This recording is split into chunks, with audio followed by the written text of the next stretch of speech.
പണ്ട് ഒരു 4 മണിയൊക്കെ ആവുമ്പോൾ വീട്ടിലെ എല്ലാവരും എൻ്റെ ഏതെങ്കിലും ഒരു സ്പെഷ്യൽ ചായക്കടിക്ക് വെയിറ്റ് ചെയ്തിരിക്കും.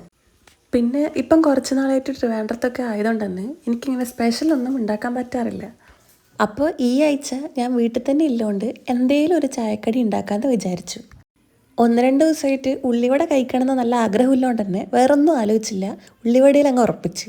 അടുക്കളയിൽ പോയി നോക്കിയാൽ ഉള്ളിയുണ്ട്, പറങ്കിയുണ്ട്, മൈദയുണ്ട്. പിന്നെ നമ്മുടെ നാട്ടിൽ ഈ മുളകിന പറങ്കി നാട്ടാ പറയാ.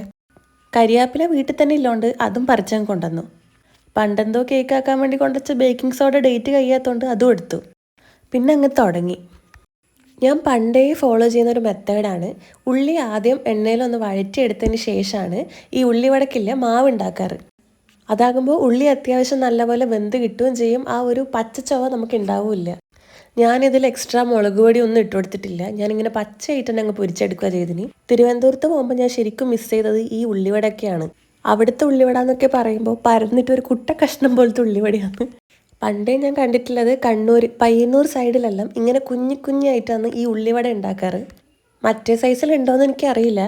എൻ്റെ ഒരു അഭിപ്രായത്തിൽ എനിക്ക് തോന്നിയിട്ടുള്ളത് ഇങ്ങനത്തെ ഉള്ളിവടക്കാണ് ടേസ്റ്റ് കൂടുതൽ. അതാകുമ്പോൾ ഉള്ളിലെ ഭാഗവും നല്ലപോലെ വെന്ത് കിട്ടും. ലുലുന്ന് ഈ ഒരു ഐറ്റം വാങ്ങിയ പിന്നെ പട്ടി ഷോ ഫുൾ ഇതിലാണ്.